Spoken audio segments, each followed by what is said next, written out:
कमरे में सन्नाटा इतना गहरा था कि तारा को अपने ही दिल की धड़कन किसी ड्रम की तरह सुनाई दे रही थी। कनिष्क का मजबूत हाथ अभी भी उसकी कमर पर था ताकि वो गिरे नहीं।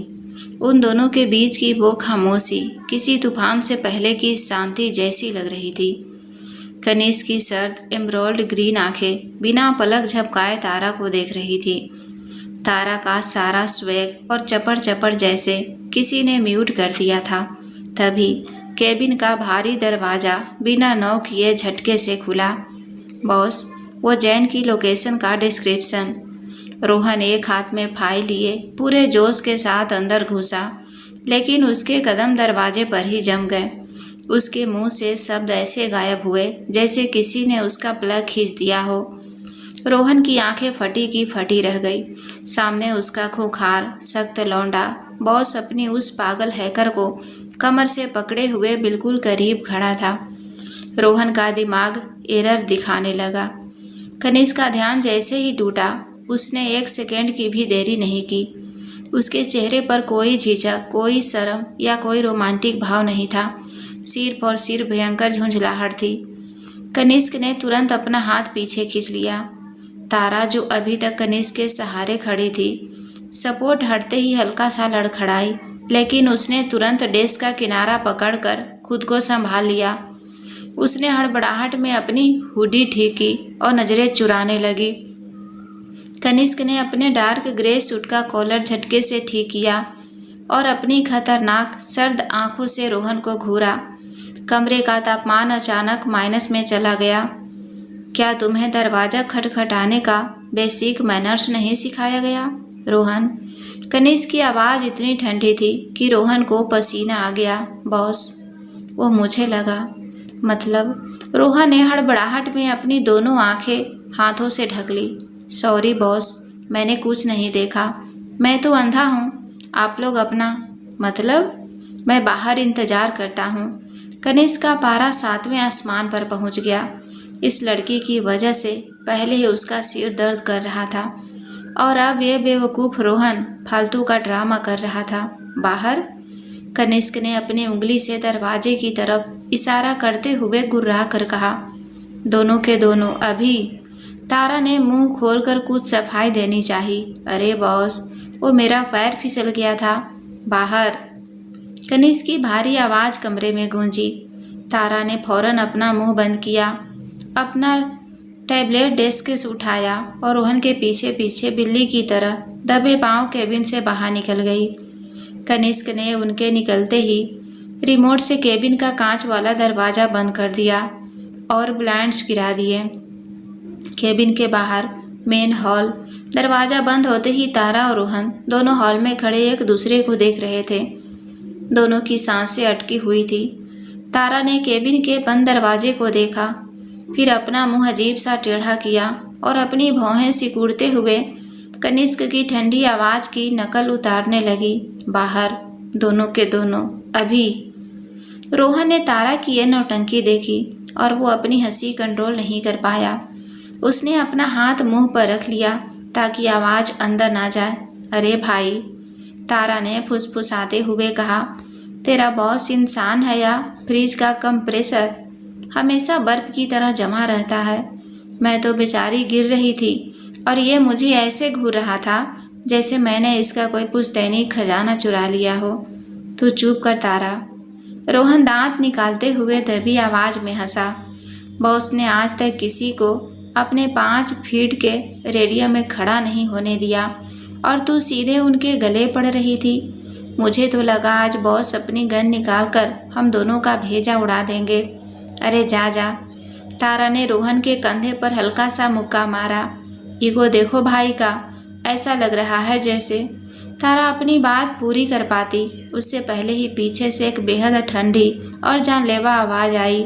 यहाँ क्या चल रहा है? तारा और रोहन की हंसी बीच में ही फ्रीज हो गई। दोनों ने एक साथ पीछे मुड़कर देखा। हॉल के बीचों बीच तानिया खड़ी थी। उसने डार्क मैरून रंग का कॉम्बैट गियर पहना हुआ था और उसके हाथ में एक खंजर था जिसे वह कैजुअली घुमा रही थी। तानिया की सर्द कोल्ड ब्लडेड आंखें तारा और रोहन को ऐसे देख रही थी जैसे कोई शिकारी अपने शिकार को देखता है। मुझे लगा यह कोई हाई सिक्योरिटी अंडरवर्ल्ड बेस है। तानिया ने एक एक कदम आगे बढ़ाते हुए कहा, पर तुम दोनों को देखकर लग रहा है जैसे मैं किसी कॉलेज की कैंटीन में आ गई हूँ। रोहन तुरंत सीरियस हो गया और उसने अपना सिर नीचे कर लिया। तानिया कनिष्क के बाद बेस की सबसे खतरनाक सदस्य थी और उसे पंगा लेना सीधा मौत को दावत देना था। लेकिन तारा, उसका स्वैग वापस लौट आया था। अरे तानिया जी, तारा ने अपने दोनों हाथ कमर पर रख लिए। आप फिर आ गई मेरा मूड खराब करने। हम बस डिस्कस कर रहे थे कि आपके ये जो डार्क मैरून कपड़े हैं ये बेस के इंटीरियर के साथ बिल्कुल मैच नहीं करते। थोड़ा ब्राइट कलर पहना करो यार, जिंदगी में थोड़ी रोशनी आएगी। तानिया की आंखों में गुस्सा और नफरत साफ झलकने लगी। उसने खंजर को जोर से अपने हाथ में पकड़ा। तुम्हारी ये बेवकूफ़ी भरी बातें कनिष्क को इंटरटेन कर सकती है, मुझे नहीं। तानिया बिल्कुल तारा के सामने आकर खड़ी हो गई। तुम्हें क्या लगता है कनिष्क तुम्हें बचा रहा है? तुम सिर्फ उसके लिए एक हैकिंग टूल हो। जिस दिन तुम्हारा काम खत्म होगा मैं खुद अपने हाथों से तुम्हारी इस बकवास जुबान को काट कर फेंक दूंगी। तारा ने अपनी आंखें सिकुड़ी और तानिया को एक खतरनाक लेकिन चालाक स्माइल दी। वो दिन कभी नहीं आएगा डार्लिंग, क्योंकि जिस दिन मैं अपना लैपटॉप बंद करूंगी उस दिन यह तुम्हारा पूरा बेस और तुम्हारे बॉस का सिस्टम दोनों अनाथ हो जाएंगे। सो चिल और अपना ये चाकू कहीं और जाकर घुमाओ। तानिया का पारा हाई हो चुका था। वो तारा की गर्दन दबोचने ही वाली थी कि कनिष्क के केबिन का दरवाज़ा खुला। कनिष्क बाहर आया। उसका चेहरा अभी भी सख्त था। उसने तानिया की तरफ देखा। तानिया, मुझे बेस की सिक्योरिटी रिपोर्ट चाहिए, अभी मेरे केबिन में। कनिष्क ने आदेश दिया। तानिया ने जाते जाते तारा को एक ऐसी डेथ ग्लेयर दी जो साफ बता रही थी कि वो इस लड़की को इस बेस से बाहर निकालने के लिए किसी भी हद तक जा सकती है। तारा ने भी अपना मुंह चढ़ाया और अपने सर्वर रूम की तरफ मुड़ गई। कनिष्क के उस बंद कमरे वाले हादसे को बीते 48 घंटे हो चुके थे। बेस में सब कुछ नॉर्मल लग रहा था, लेकिन यह शांति किसी बड़े तूफान से पहले का सन्नाटा था। तारा अपने कांच के सर्वर रूम में बैठी थी। उसकी उंगलियां कीबोर्ड पर चल रही थी, लेकिन उसका दिमाग कहीं और था। उसे बार बार कनिष्क की वो सर्द आंखें और उसकी धड़कन याद आ रही थी। फोकस तारा, फोकस। उसने खुद को थप्पड़ मारा और स्क्रीन पर ध्यान लगाया। तभी उसकी स्क्रीन पर एक लाल रंग का एरर फ्लैश हुआ। तारा की आंखें सिकुड़ गई। उसने देखा कि बेस के मेन सर्वर से कुछ एन्क्रिप्टेड डेटा बाहर भेजा जा रहा है।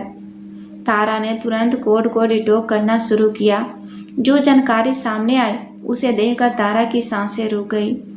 ये तो कनिष्क की आज रात की लोकेशन है और ये डेटा जैन के डार्क वेब सर्वर पर जा रहा है। तारा हड़बड़ाई। उसने भेजने वाले का आईपी चेक किया। वह आईपी एड्रेस तारा के खुद के डिकोय सर्वर का था। किसी ने बेस के अंदर से ही कनिष्क की लोकेशन जैन को भेजी थी और सारा इल्जाम तारा के सर्वर पर डाल दिया था। Oh shit! तारा अपनी कुर्सी से उछली। वो कनिष्क को बताने के लिए बाहर भागने ही वाली थी कि सर्वर रूम का दरवाज़ा खुला। सामने तानिया खड़ी थी।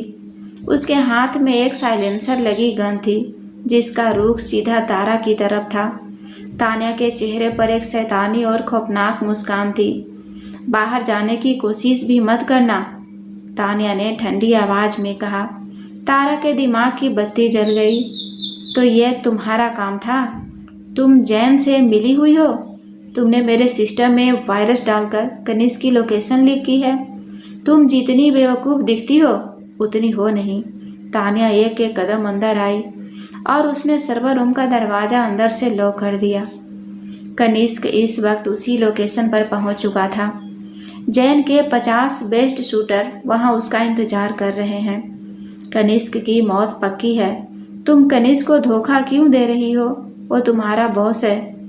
तारा ने बिना डरे अपनी आंखों में गुस्सा भर कर कहा, वो मेरा बॉस था जब तक तुम यहाँ नहीं आई थी।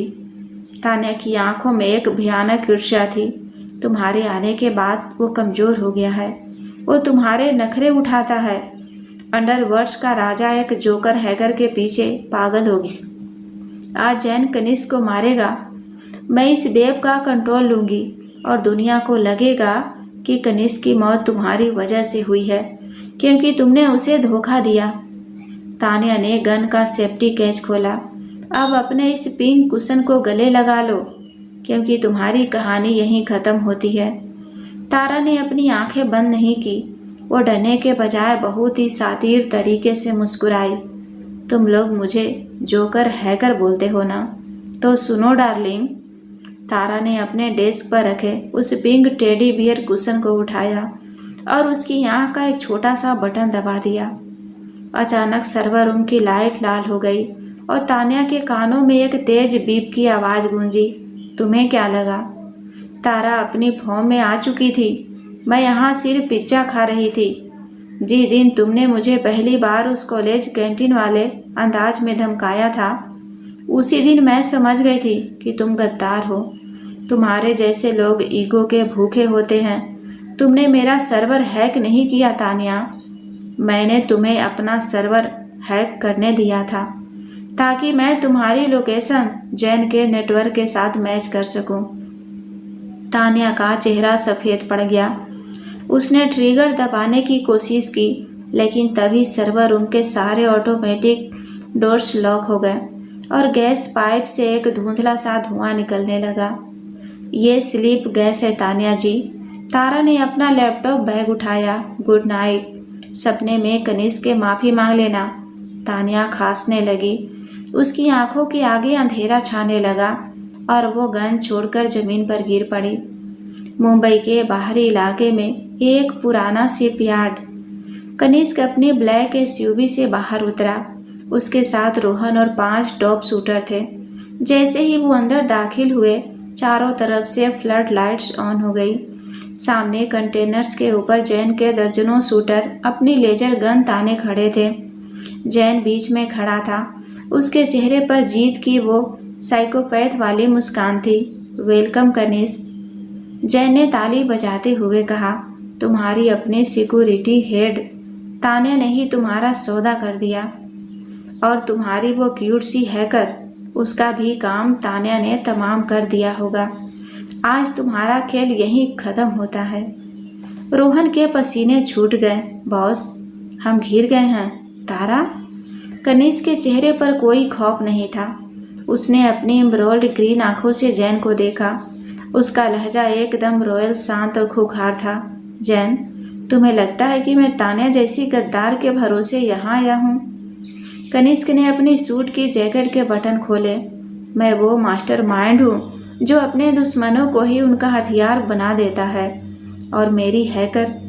कनिष्क के होठों पर एक बहुत ही बारीक डार्क मुस्कान आई। वो कोई नॉर्मल हैकर नहीं है, वो एक आफत है। तभी जैन के सारे शूटर्स की गन से एक साथ क्लिक की आवाज़ आई। उनकी ऑटोमेटिक लेजर गन्स लॉक हो चुकी थी। जैन हड़बड़ा गया। क्या हुआ? फायर करो। नहीं कर सकते जैन। पूरे शिपयार्ड के स्पीकर्स पर एक तेज, बातूनी और जानी पहचानी आवाज़ गूंजी। कनिष्क ने अपनी आंखें बंद करके उस आवाज़ को महसूस किया। Hello boys, mic testing. Tara की आवाज़ गूंज रही थी। जैन, तुम तान्या जैसी छपरी गद्दार पर भरोसा कर बैठे। अरे डफर, तुमने जो स्मार्ट वेपन्स डार्क वेब से खरीदे थे, उनका सर्वर मैंने 10 मिनट पहले ही हैक कर लिया था। तुम्हारे शूटर्स के हाथों में जो गन है, वो अब सिर्फ लोहे का एक डिब्बा है।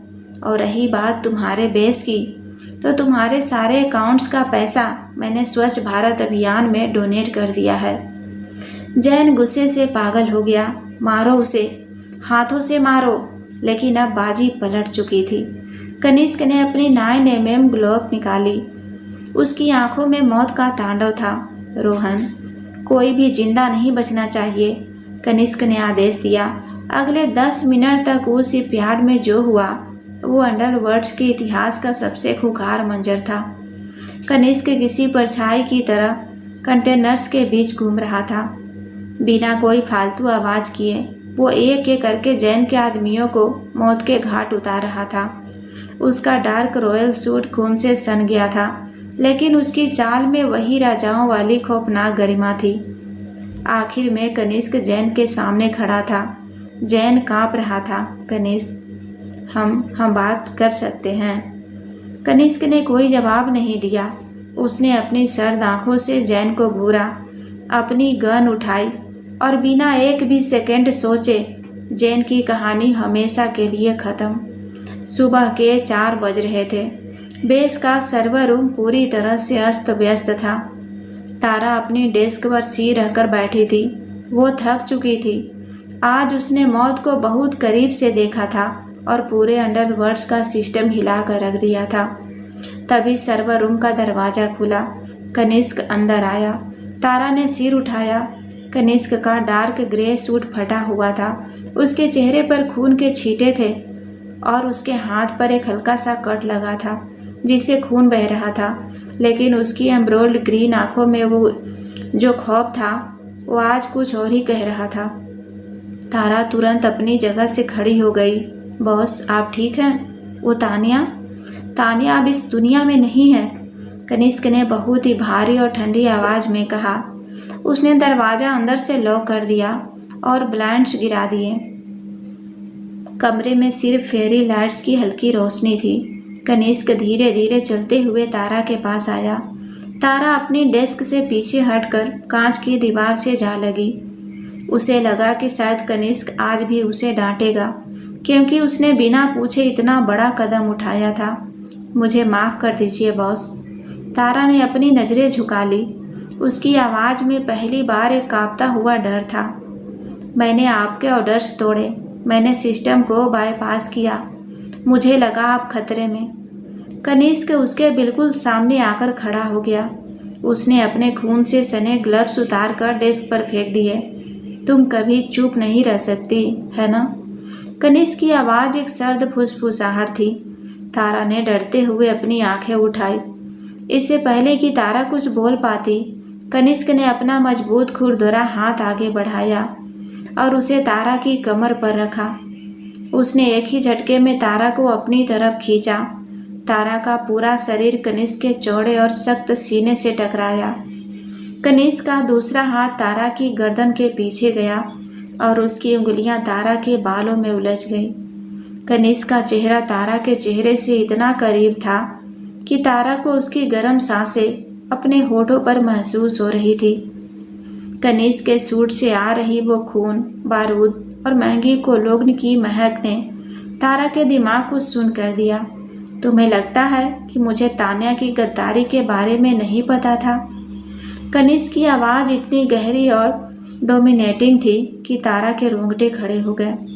मैं अंडरवर्ल्ड्स का बॉस हूँ तारा, मुझे सब पता होता है। मैं बस ये देखना चाहता था कि जब मौत सामने आएगी तो मेरी ये सिर फिरी हैकर क्या करेगी। तारा की आंखें फटी की फटी रह गई। मतलब आपको पता था? हाँ। कनिष्क ने अपना चेहरा और झुकाया।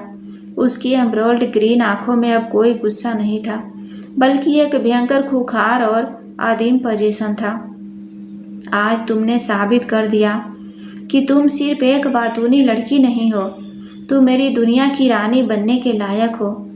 तारा का दिल इतनी जोर से धड़क रहा था कि उसे लगा कनिष्क भी उसे सुन सकता है। बॉस, तारा ने कुछ बोलने के लिए अपने होठ खोले। कनिष्क ने अपनी उंगली बहुत ही रफ तरीके से तारा के कांपते हुए होठों पर रख दी। कोई बकवास नहीं, आज तुम सिर्फ सुनोगी।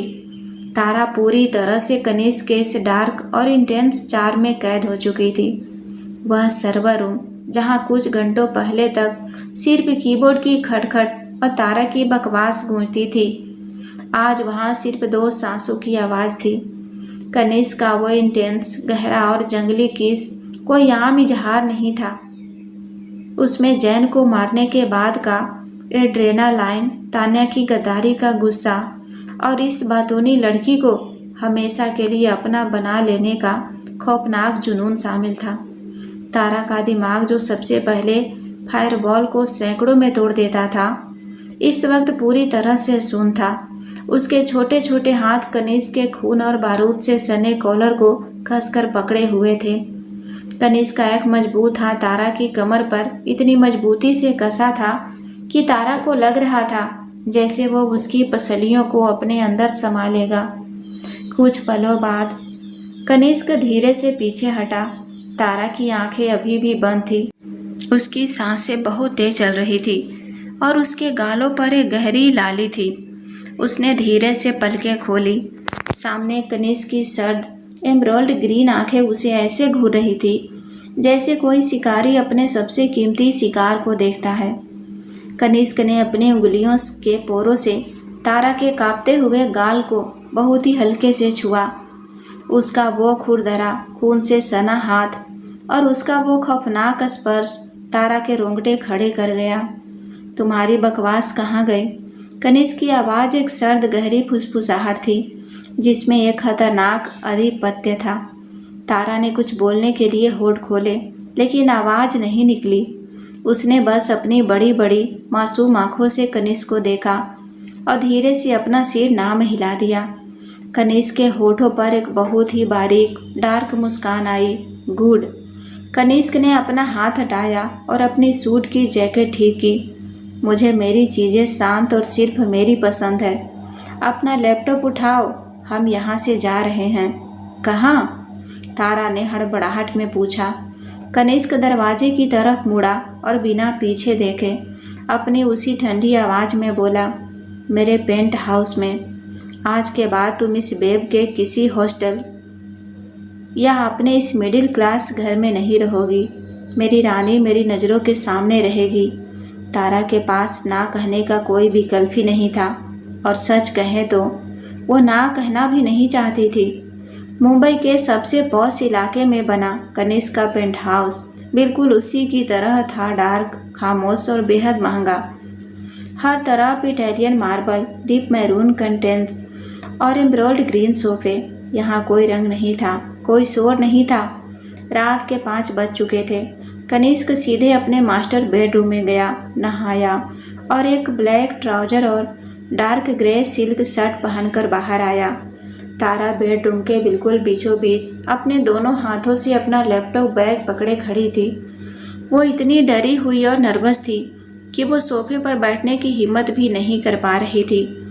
कनिष्क का ये खौफनाक सख्त लौंडे वाला ऑरा उसे कंफ्यूज कर रहा था। अभी कुछ घंटे पहले इस आदमी ने मुझे किस किया था और अब ये फिर से एक रोबोट बन गया है। कनिष्क अपने बार के पास गया। उसने अपने लिए एक गिलास विस्की डाली और उसने मुड़कर तारा को देखा जो अभी भी मूर्ति की तरह खड़ी थी। वहाँ क्या ज़मीन नाप रही हो? कनिष्क ने ग्लास हाथ में लेते हुए बहुत ही शांत लेकिन डोमिनेटिंग लहजे में कहा, यहाँ आओ। तारा ने गहरी सांस ली और अपने कदम आगे बढ़ाए। वो कनिष्क के बिल्कुल सामने आकर खड़ी हो गई। कनिष्क ने अपना ग्लास टेबल पर रखा। उसने तारा को ऊपर से नीचे तक देखा। तारा के कपड़े, हुडी और जीन्स मिट्टी और हल्की सी कालीक से गंदे हो चुके थे। कनिष्क ने अपना हाथ बढ़ाया और तारा की हुडी की जीभ को नीचे खींचा। तारा झटके से पीछे हुई। बॉस, ये आप क्या कर रहे हैं? कनिष्क की आंखें सिकुड़ गई। उसने तारा की कमर पकड़कर उसे वापस अपनी तरफ खींच लिया। तुम्हारे कपड़ों पर जैन के वेयर हाउस की कालीख लगी है और मुझे मेरे कमरे में गंदगी बिल्कुल पसंद नहीं है। कनिष्क की आवाज़ में कोई हवस नहीं थी बल्कि एक खौफनाक पोजीशन था। और दूसरी बात, अब मैं तुम्हारा बॉस नहीं हूँ। मेरी बेडरूम में मुझे बॉस बुलाना बंद करो। तो क्या बुलाऊं? तारा की आंखें झुक गई। कनिष्क, उसने अपना चेहरा तारा के कान के बिल्कुल पास किया।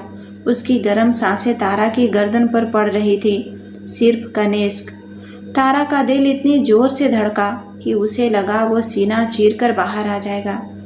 कनिष्क ने अपनी अलमारी खोली और अपनी एक ब्लैक सिल्क की ओवरसाइज शर्ट निकाली और तारा के हाथ में रख दी। नहा लो और इसे पहन लो। तुम्हारे लिए नए कपड़े सुबह आ जाएंगे। कनिष्क ने आदेश दिया और वापस अपनी व्हिस्की पीने लगा। तारा चुपचाप वॉशरूम में चली गई। जब वो 20 मिनट बाद बाहर आई तो नज़ारा बिल्कुल बदल चुका था। कनिष्क की वो ब्लैक सिल्की शर्ट तारा के घुटनों तक आ रही थी।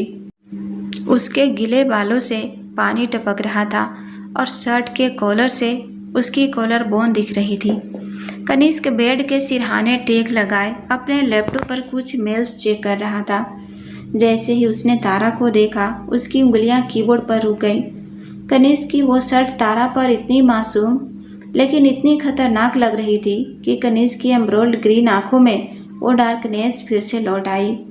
वो उस लड़की को अपने कपड़ों में लिपटा हुआ देखकर एक अजीब सा सुकून महसूस कर रहा था। तारा झिझकते हुए बेड के दूसरे कोने पर जाकर बैठ गई। उसने अपने पैर सीने से लगा लिए और चादर खींच ली। कनिष्क ने अपना लैपटॉप बंद किया और उसे साइड टेबल पर रख दिया। वो खिसक कर तारा के करीब आया। उसने तारा के गीले बालों में अपना हाथ डाला और उसे हल्का सा अपनी तरफ खींचा। बॉस, मेरा मतलब है कनिष्क। तारा की जुबान लड़खड़ाने लगी। मुझे बहुत तेज नींद आ रही है। कनिष्क के चेहरे पर कोई भाव नहीं था। उसने बस तारा को खुद से सटा लिया और उसे अपने चौड़े सीने से लिटा लिया। उसने चादर दोनों के ऊपर डाल दी और अपना एक भारी हाथ तारा की कमर पर बहुत मजबूती से रख लिया। सो जाओ। कनिष्क की आवाज़ में एक ऐसा अधिकार था जो कह रहा था कि अब इस दुनिया की कोई भी ताकत तारा को इस बेड से और उसकी बाहों से दूर नहीं ले जा सकती। तारा जो हमेशा अपने घर में अकेले चारों तरफ फैलकर सोती थी, आज इस खुखार माफिया के सीने पर सिर रखकर उसके दिल की धड़कन सुनते हुए सो रही थी। और हैरानी की बात यह थी कि उसे अपनी ज़िंदगी में आज से ज़्यादा सुरक्षित कभी महसूस नहीं हुआ था। 1 हफ्ता बीत चुका था। तारा पूरी तरह से कनिष्क के पेंट हाउस में शिफ्ट हो चुकी थी। कनिष्क ने उसे कोई फूल नहीं दिए थे, कोई रोमांटिक डेट नहीं दी थी, लेकिन उसका प्यार जताने का तरीका इतना इंटेंस था कि तारा का दिमाग हर वक्त उलझा रहता था। अगर तारा अपनी हैकिंग करते हुए 10 मिनट के लिए भी कनिष्क की नज़रों से दूर हो जाती तो कनिष्क के गार्ड्स पूरे पेंट हाउस में उसे ढूंढने लगते। कनिष्क का पोजीशन एक अलग ही लेवल पर था। आज कनिष्क के पेंट हाउस वाले पर्सनल बोर्ड रूम में एक बहुत बड़ी मीटिंग थी। जैन के मरने के बाद मुंबई के बाकी छोटे अंडरवर्ल्ड सिंडिकेट्स के लीडर्स कनिष्क के सामने सरेंडर करने आए थे। बोर्ड रूम में एक बहुत बड़ी सी महोगनी की टेबल थी। कनिष्क हेड चेयर पर बैठा था। उसका चेहरा पत्थर जैसा सख्त था और उसकी आंखों में मौत का खौफ था। बाकी 10 गैंग लीडर्स उसके सामने कांपते हुए बैठे थे। मुंबई के स्टर्न डॉप्स, आज से मेरे अंडर रहोगे। कनिष्क ने बहुत ही सर्द आवाज में कहा, कोई सवाल? सबने डर के मारे ना में सिर हिलाया। तभी बोर्ड रूम का भारी दरवाजा खुला। तारा अपने हाथ में एक बड़ा सा पिंक कॉफी मग लिए बालों का एक मेसी बनाए और कनिष्क ही एक ग्रे कलर की हुडी पहने हुए अंदर आ गई। उसे मीटिंग के बारे में नहीं पता था। कनिष्क, तारा ने अपनी वही चपड़ शुरू कर दी। तुम्हारा वो जो स्मार्ट टीवी है ना, उसका वाईफाई काम नहीं कर रहा है। मैंने 3 बार राउटर रिबूट किया, लेकिन वो मेरी कंट्री रोल की आईडी नहीं उठा रहा है। और यार, इस घर में कोई पिज्ज़ा वाला डिलीवरी क्यों नहीं देता? पूरे बोर्ड रूम में सन्नाटा छा गया। 10 खुंखार गैंग लीडर्स की आंखें फटी की फटी रह गई। अंडरवर्ल्ड के सबसे खतरनाक डार्क लॉर्ड को उसके नाम से बुलाने वाली और मीटिंग के बीच में टीवी की शिकायत करने वाली ये लड़की कौन है और ये जिंदा कैसे खड़ी है? एक पुराने ईगो से भरे गैंग लीडर राठौर से रहा नहीं गया। उसने सोचा कि कनिष्क इस लड़की पर भड़केगा तो वो भी अपनी चापलूसी दिखा दे। ओए लड़की! राठौर अपनी कुर्सी से खड़ा होकर चिल्लाया, तुझे तमीज नहीं है? मुंबई का राजा बैठा है यहाँ और तू यहाँ टीवी का रोना रो रही है। निकल यहाँ से, वरना मेरी एक गोली। राठौर अपनी बात पूरी भी नहीं कर पाया। 1 सेकेंड से भी कम समय में कनिष्क ने अपनी टेबल से नीचे से अपनी 9mm ग्लोव्स निकाली और राठौर के ठीक कान के पास से होती हुई गोली पीछे दीवार पर दाग दी। बोर्ड रूम में चीख पुकार मच गई। बाकी गैंग लीडर्स अपनी कुर्सियों से गिर पड़े। कनिष्क अपनी जगह से बहुत आराम से, बिल्कुल किसी दानव की तरह उठा। उसके चेहरे पर कोई गुस्सा नहीं था, बस एक ऐसा खौफनाक सन्नाटा था जो मौत से भी बदतर था। कनिष्क चलते हुए राठौर के पास गया। राठौर का पूरा शरीर कांप रहा था। कनिष्क ने राठौर के कॉलर को पकड़ा और उसे टेबल पर दे मारा। तुम्हारी आवाज़? कनिष्क की आवाज़ इतनी गहरी और सर्द थी कि पूरे कमरे का खून जम जाए। बहुत तेज थी। माफ कर दीजिए बॉस। राठौर रोने लगा। कनिष्क ने राठौर के बालों को पीछे खींचा और उसकी आंखों में देखा। ये लड़की? कनिष्क ने तारा की तरफ अपनी एम्ब्रोल्ड ग्रीन आंखों से देखते हुए कहा, मेरे सिस्टम की, इस पेंट हाउस की और मेरी इकलौती मालकिन है। अगर आइंदा से किसी ने भी इसकी तरफ अपनी आंख या अपनी आवाज़ उठाने की कोशिश की तो मैं उसकी जुबान काटकर इसी टेबल पर रख दूंगा, समझ गए? राठौर ने कांपते हुए हामी भरी। कनिष्क ने उसे छोड़ दिया और मुड़कर तारा की तरफ देखा। तारा, जो इस अचानक हुए ब्लड बाथ से हल्की सी घबरा गई थी, अपने कॉफ़ी मग को कसकर पकड़े हुए थी। कनिष्क उसके पास आया। उसका वो खौफनाक रूप अचानक से एक डोमिनेटिंग लेकिन प्रोटेक्टिव रूप में बदल गया। उसने तारा के हाथ से वो पिंक कॉफ़ी मग लिया, उसे साइड टेबल पर रखा और बहुत ही आराम से तारा के बालों को सहलाया। रोहन, कनिष्क ने बिना तारा से नज़रें हटाए ठंडी आवाज़ में कहा। जी बॉस। रोहन दरवाजे पर खड़ा पसीना पोंछ रहा था। टीवी का वाईफाई ठीक करवाओ और इसके लिए एक्स्ट्रा चीज़ वाला पिज़्ज़ा ऑर्डर करो अभी। कनिष्क ने तारा की कमर पर हाथ रखा और उसे बहुत ही जेंटल तरीके से बोर्ड रूम से बाहर ले गया। पीछे बोर्ड रूम में बैठे 9 गैंग लीडर्स को आज समझ आ गया था कि कनिष्क की सबसे बड़ी ताकत और सबसे बड़ी कमजोरी अब एक ही है, मिसेज तारा। कनिष्क रात के 11 बज रहे थे। कनिष्क की प्राइवेट स्टडी में सिर्फ डेस्क लैंप की पीली रोशनी जल रही थी। कनिष्क अपनी लेदर की भारी रिवॉल्विंग चेयर पर बैठा था। वह कुछ डार्क वेब की लीगल फाइल्स पढ़ रहा था और तारा को स्टडी में एक अलग डेस्क दी गई थी, लेकिन वो वहाँ नहीं बैठी थी। वो अपनी आदत से मजबूर कनिष्क की उसी भारी लेदर चेयर के एक किनारे पर कनिष्क के पैरों के बिल्कुल बीच में फंसकर बैठी हुई थी। उसका लैपटॉप उसकी गोद में था और वो लगातार टाइप कर रही थी। कनिष्क को अपने काम के वक्त कोई दखल अंदाजी पसंद नहीं थी, लेकिन तारा का उसके इतने करीब होना, उसके बालों की वो शैम्पू की महक और उसके टाइप करने की वो खटखट आवाज़ कनिष्क को एक अजीब सा खतरनाक सुकून देती थी। कनिष्क, तारा ने स्क्रीन पर घूरते हुए अपनी बकवास शुरू की।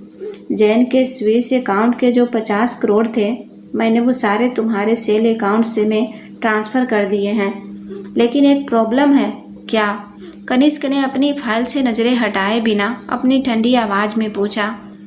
तुम्हारा वो जो नया फायरबॉल है ना, वो बहुत बोरिंग है। मैंने उसका इंटरफेस पिंक कलर का कर दिया है और पासवर्ड आई लव पिज़्ज़ा रख दिया है। कनिष्क की उंगलियां अपनी फाइल पर रुक गई। उसने गहरी सांस छोड़ी। उसने अपनी फाइल साइड में रखी और अपना एक भारी हाथ तारा की कमर पर रखा। तुम मेरे करोड़ों के सिंडिकेट का मजाक बना रही हो? कनिष्क ने अपना चेहरा तारा की गर्दन के पास ले जाते हुए कहा। तारा के टाइप करने की स्पीड अचानक धीमी हो गई। जब भी कनिष्क उसके इतने करीब आता था, उसका सुपर कंप्यूटर जैसा दिमाग काम करना बंद कर देता था। कनिष्क, वो? तारा ने हड़बड़ाते हुए पीछे देखा। कनिष्क ने अपने दोनों हाथ आगे बढ़ाए, तारा के लैपटॉप को उसकी गोद से उठाया और उसे डेस्क पर रख दिया। तारा कुछ समझ पाती उससे पहले ही कनिष्क ने अपनी मजबूत बाहों से तारा को उठाया और उसे सीधा अपनी गोद में बैठा लिया। तारा का पूरा शरीर कनिष्क के सख्त सीने से टकराया। वो इस अचानक हुए इंटीमेट मूव से सुन पड़ गई।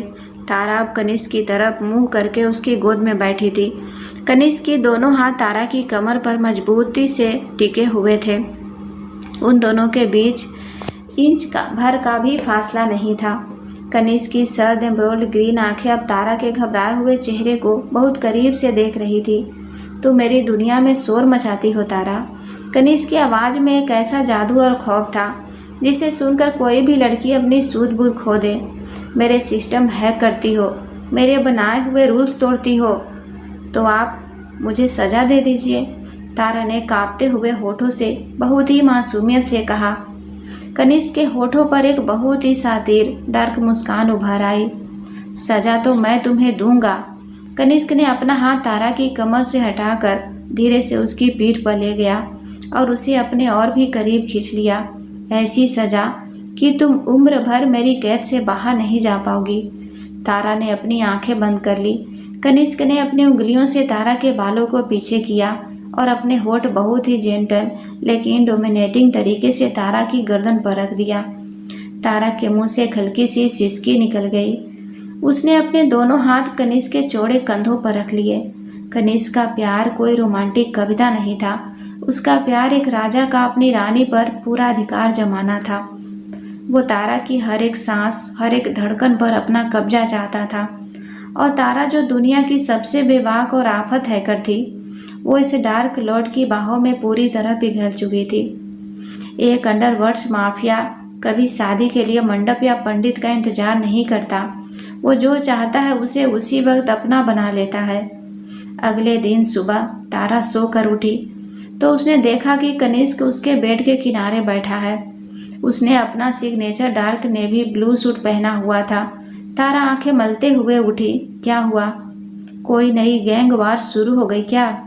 कनिष्क ने अपनी जेब से एक बहुत ही खूबसूरत लेकिन डार्क डिजाइनर वाली प्लेटिनम रिंग निकाली, जिसके बीचों बीच एक बहुत ही कीमती एम्ब्रॉयड पत्थर लगा हुआ था, बिल्कुल कनिष्क की आंखों के रंग का। तारा की आंखें फटी की फटी रह गई। कनिष्क ने बिना कोई फालतू बात किए तारा का बायां हाथ पकड़ा।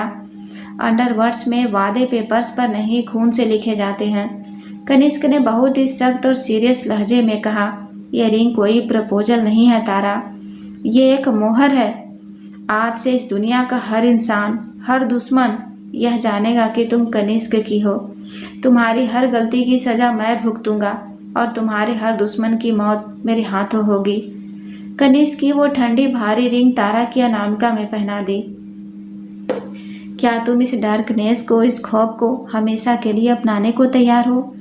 कनिष्क ने सीधे तारा की आंखों में देखा। तारा ने उसे रिंग को देखा। उसने कभी नहीं सोचा था कि उसकी वो चपड़ चपड़ उसे एक खौफनाक माफिया की दुनिया की रानी बना देगी। लेकिन उसे पता था कि कनिष्क का यह खौफ सिर्फ दुनिया के लिए है। उसके लिए कनिष्क एक ऐसी ढाल था जिसे कोई नहीं तोड़ सकता। तारा ने अपनी वही नटखट और फुल स्वैग वाली स्माइल दी। उसने कनिष्क का कॉलर पकड़ा और उसे अपनी तरफ खींच लिया। रेडी हूँ बॉस, तारा ने बहुत ही कॉन्फिडेंस से कहा, लेकिन एक शर्त है, आपको मुझे हर संडे पिज़्ज़ा खिलाने ले जाना पड़ेगा, वो भी बिना अपने इन काले डार्क के। मंजूर है? कनिष्क ने अपनी आंखें घुमाई, लेकिन उसके होठों पर वो रेयर खतरनाक मुस्कान आ ही गई। मंजूर है मिसेज कनिष्क। और फिर उसने तारा के होठों पर अपना हक एक बार फिर एक बेहद इंटेंस और पजेसिव किस के साथ जता दिया। यह किस कोई कोमल या झिझक भरा स्पर्श नहीं था। इसमें अंडरवर्ल्ड्स के उस बेताब बादशाह का पूरा खौफ, उसका गुरूर और तारा को हमेशा के लिए अपना बना लेने का एक जंगली जुनून शामिल था। कनिष्क ने अपना एक हाथ तारा की कमर पर और मजबूती से कस लिया। उसे इतनी जोर से अपनी तरफ खींचा कि दोनों के बीच हवा गुजरने की भी जगह नहीं बची। उसका दूसरा हाथ तारा के बालों में उलझ गया था। उसे पीछे हटने का कोई मौका दिए बिना तारा, जिसका दिमाग हमेशा एक सुपर कंप्यूटर की तरह चलता था, जो कभी किसी के आगे झुकना नहीं जानती थी, आज कनिष्क के इस डार्क और डोमिनेटिंग स्पर्श के आगे मोम की तरह पिघल रही थी। उसके हाथ अपने आप कनिष्क के डार्क नेवी ब्लू सूट के कॉलर से होते हुए उसके चौड़े कंधों तक पहुंच गए। उसे कनिष्क की वो महंगी कोलोन और खौफनाक ऑरा अपने रग रग में उतरता हुआ महसूस हो रहा था। जब सांसों की कमी महसूस होने लगी तो कनिष्क बहुत ही धीरे से इत्मीनान के साथ पीछे हटा। तारा की सांसें बहुत तेज चल रही थी। उसकी हमेशा बक बक करने वाली जुबान पूरी तरह से सिल चुकी थी। उसके गालों पर एक गहरी लाली थी और उसने झिझकते हुए अपनी आंखें नीचे झुका ली, क्योंकि कनिष्क की वो सर्द एम्ब्रॉयड ग्रीन आंखें उसे ऐसे घूर रही थी जैसे वो उसे अंदर तक पढ़ लेना चाहता हो। कनिष्क को उसका यह शर्माना और डरना बेहद पसंद आ रहा था। उसने अपनी उंगलियों के पोरों से बहुत ही रफ तरीके से तारा के कांपते हुए निचले होठ को छुआ। तुम्हारी आंखें नीचे क्यों हैं? कनिष्क की आवाज़ एक सर्द भारी फुसफुसाहट थी जिसमें एक खतरनाक आधिपत्य था। मुझसे नजरें चुराने की इजाज़त मैंने तुम्हें नहीं दी है। तारा ने घबरा कर अपनी आंखें उठाई। बॉस, मेरा मतलब है। कनिष्क, उसने तारा के चेहरे को अपने मजबूत हाथों में जकड़ते हुए बहुत ही इंटेंस लहजे में कहा, मुझे अपना नाम तुम्हारे अलावा किसी और की जुबान से सुनना पसंद नहीं है और तुम मुझे किसी और नाम से नहीं बुलाओगी। तारा ने बस एक मासूम बच्ची की तरह हामी में सिर हिला दिया। कनिष्क के होठों पर वही सातिर रेयर मुस्कान फिर से आ गई। उसने बिना कोई चेतावनी दिए अचानक अपना एक हाथ तारा के घुटनों के नीचे डाला और दूसरा उसकी पीठ पर रखकर उसे एक ही झटके में अपनी मजबूत बाहों में उठा लिया। तारा के मुंह से हल्की सी चीख निकल गई। कनिष्क, क्या कर रहे हो? मुझे नीचे उतारो, मुझे चक्कर आ रहा है। कनिष्क ने उसकी बात को पूरी तरह इग्नोर किया। वो अपने भारी शानदार कदमों से चलता हुआ बेडरूम के बिल्कुल बीचों बीच रखे उस विशाल काय king size dark silk bed तक गया। उसने तारा को बहुत ही आराम से उस रेशमी डार्क ग्रे चादर पर लिटाया। तारा कुछ समझ पाती या उठने की कोशिश करती उससे पहले ही कनिष्क पूरी तरह से उसके ऊपर झुक गया। उसने अपने दोनों मजबूत हाथ तारा के चेहरे के दोनों तरफ गद्दे पर टिका दिए, जिससे तारा पूरी तरह से कनिष्क की बाहों के घेरे में कैद हो गई। कनिष्क का चौड़ा सीना तारा से बस कुछ ही इंच ऊपर था। तुमने मुझसे संडे के पिज़्ज़ा का वादा तो ले लिया, मिसेज कनिष्क। कनिष्क ने अपना चेहरा धीरे धीरे तारा के कान के पास लाते हुए कहा। उसकी गर्म सांसें तारा की गर्दन पर पड़ रही थी, जिससे तारा के रोंगटे खड़े हो गए। लेकिन क्या तुम्हें पता है कि मेरी इस दुनिया में हर सौदे की एक बहुत भारी कीमत चुकानी पड़ती है? तारा की धड़कनें बेकाबू हो रही थी। उसने अपनी बड़ी मासूम आंखों से कनिष्क के खौफनाक चेहरे को देखा। कैसी कीमत? कनिष्क ने अपनी नाक को तारा की गर्दन के पास बहुत ही जेंटल तरीके से रगड़ा, जैसे वो उसकी खुशबू को अपने अंदर उतार रहा हो। तुम्हारी आज़ादी। कनिष्क की आवाज़ कमरे के सन्नाटे में किसी भारी गूंज की तरह सुनाई दी। आज से तुम्हारी नींद, तुम्हारा जागना, तुम्हारी हर सांस और तुम्हारा वो फालतू का लैपटॉप सब कुछ मेरे कंट्रोल में है। तुम इस कमरे में और मेरी इस बाहों में कभी आज़ाद नहीं हो पाओगी। तारा ने अपनी आंखें बंद कर ली। उसे कनिष्क के खौफ से डर नहीं बल्कि एक अजीब सा नशा महसूस हो रहा था। मुझे आज़ाद होना भी नहीं है, तारा ने बहुत ही धीमी आवाज़ में फुसफुसाते हुए कहा। यह सुनते ही कनिष्क की आंखों में मौजूद वो खूंखार पजेशन अपनी चरम सीमा पर पहुंच गया। उसने तारा की गर्दन पर एक बहुत ही गहरा, इंटेंस और पजेसिव मार्क करते हुए उसे चूम लिया, जैसे वो पूरे अंडरवर्ड्स को बता रहा है कि इस लड़की को देखने की हिम्मत भी मौत के बराबर है। उस पूरी रात कनिष्क का प्यार कोई नर्म या फूलों वाला नहीं रहा, बल्कि वो एक मास्टरमाइंड माफिया का अपनी इकलौती कमजोरी, अपनी रानी पर अपना खौफनाक और अटूट अधिकार जताता था। और तारा, जो सारी दुनिया के फायरवॉल हैक कर सकती थी, वो कनिष्क के इस डार्क रोमांस के फायरवॉल में हमेशा के लिए खुद को हार चुकी थी। 1 महीने बाद मुंबई के सबसे बड़े माफिया हेडक्वार्टर्स में एक नया नियम लागू हो चुका था। बेब के बीचों बीच वाले सर्वर रूम को पूरी तरह से पिंक और नियॉन लाइट से सजा दिया गया था। वहाँ अब गोलियों की आवाज़ से ज़्यादा एनीमे के गानों की आवाज़ आती थी। कनिष्क अपने केबिन से बाहर निकला। वो अभी भी वही डार्क एम्ब्रॉयड ग्रीन सूट पहनता था और उसका खौफ पूरे शहर में पहले से भी ज़्यादा था। कोई दुश्मन उसकी तरफ देखने की हिम्मत नहीं करता था, क्योंकि सबको पता था कि कनिष्क की आफत उसकी सिक्योरिटी का ध्यान रख रही है। तारा हॉल में खड़ी रोहन का दिमाग खा रही थी। अरे रोहन, तुम लोग यार एक ही गन कितनी बार साफ करोगे? मुझे तो लगता है कनिष्क सर को कोई ओसीडी है। उन्हें किसी अच्छे थेरेपिस्ट। कनिष्क पीछे से आया। उसने बिना कुछ कहे अपना भारी हाथ उठाया और तारा के हाथ से कोल्ड कॉफ़ी का गिलास बहुत ही आराम से छीन लिया। तारा तुरंत मुड़ी और चिल्लाने वाली थी, ओए मेरा गिलास। लेकिन सामने कनिष्क को देखकर उसकी आवाज़ बीच में ही अटक गई। कनिष्क ने कोल्ड कॉफ़ी का एक घूंट पिया, तारा को अपनी वही सर्द, डोमिनेटिंग और सख्त आंखों से घूरा और फिर हल्का सा मुस्कुरा कर बोला, कॉफ़ी में शक्कर ज़्यादा है मिसेज तारा कनिष्क, अगली बार कम रखना। अब चलो, तुम्हारा सिस्टम हैक करने का टाइम हो गया है। तारा ने अपनी कॉलर झाड़ी, पूरे स्वय के साथ मुस्कुराई और रोहन की आंख मारते हुए बोली, देखा, इस सड़ियल बॉस को आखिर मैंने अपने हिसाब से प्रोग्राम कर ही लिया।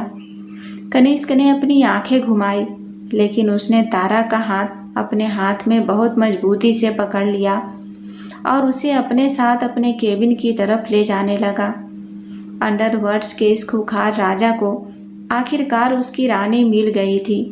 एक ऐसी रानी जो गोलियां नहीं चलाती थी, बल्कि अपनी बकवास और अपने जीनियस दिमाग से पूरी दुनिया पर राज करती थी। खामोशी को आखिरकार अपने शोर से प्यार हो ही गया था।